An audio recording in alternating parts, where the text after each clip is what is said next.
Mēs lepojamies ar vietu, kur dzīvojam un cenšamies to padarīt labāku. Tā varētu raksturot biedrības Liograde paveikto, labiekārtojot Ļaudonas sajūtu parka teritoriju, un tas viss iedzīvotāju labsajūtai un kvalitatīvākai ikdienai.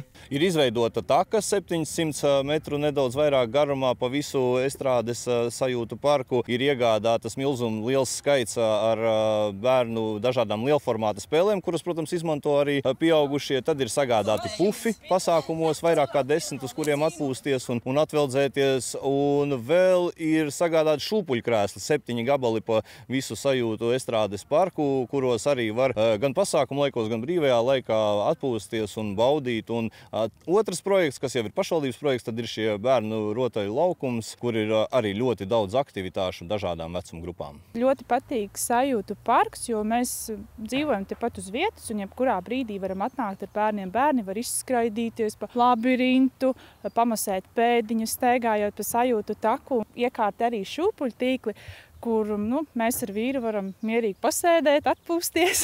Tas pulcē ne tikai mūsu iedzīvotājus, gan lielus, gan mazus, ko jau jūs redzēsiet parkā, bet arī atbrauc tālāki viesi.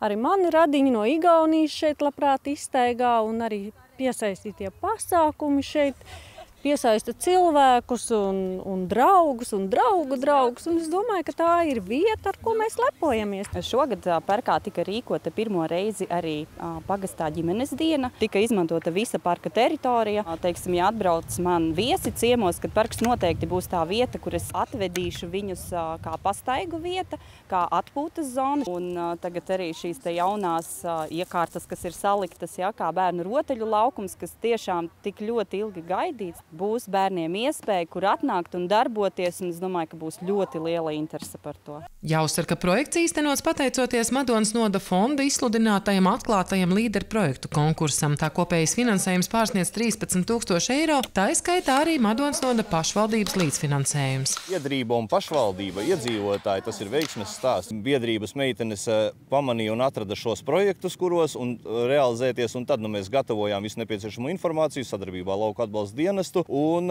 gala rezultāts šeit uz vietas ir redzams, cilvēki ir apmierināti, priecīgi, un mēs turpinam darboties un arī gūt labas emocijas. Šis ir diezgan liels projekts priekš Liogrades, tāds arī nopietnis. Man prieks, ka viņus atbalstīja gan iedzīvotāji, gan uzņēmēji, gan pašvaldība. Tas atkal parāda kopienas tādu kopā būšanu un arī dažādu resursu iesaisti, kas kopienai ir ļoti svarīgi.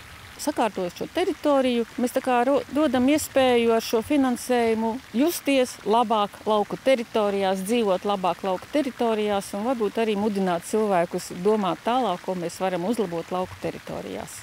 Un madonieši šai ziņā esot ļoti aktīvi. Tad, kad mēs sludinām līderu kārtas biedrībām, tad ir kārtīgi konkursi un daudzi paliek zem finanšu joslas. Bet tas ir labi, jo tas parāda, ka iedzīvotāji ir aktīvi. Tas dod tomēr iespēju padomāt par tām lietām, kuras mēs gribam darīt uz vietas. Tā ir iespēja. Iespēja kaut vai domāt un sakārtot domas un tādā veidā attiekties pret savu teritoriju. Jāpiebilst, ka Ļaudonas sajūtu parks ir tikai viens no šādā veidā īstenotiem projektiem. Kā informē novada pašvaldībā, pērn līdzfinansējums 10% apmērā piešķirts virknei sabiedrībai nozīmīgu aktivitāšu īstenošanai, tostarp Barkavas katoļu draudzei, apskaņošanas sistēmas iegādei, Broņislavas Martuževas fondam rakstītāja un Lazdonas baznīcas remontdarbiem, Lubānas mototrases teritorijas uzturēšanai nepieciešamo pamatlīdzekļu iegādei, interaktīvas rekreācijas zonas iekārtošanai Madonas valsts ģimnāzijā un citiem, kas apliecina madoniešu aktivitāti un gatavību līdzdarboties sabiedrības labā. Sandra Zariņa, Inders Krieviņš, Mārtiņš Svitka, RTV.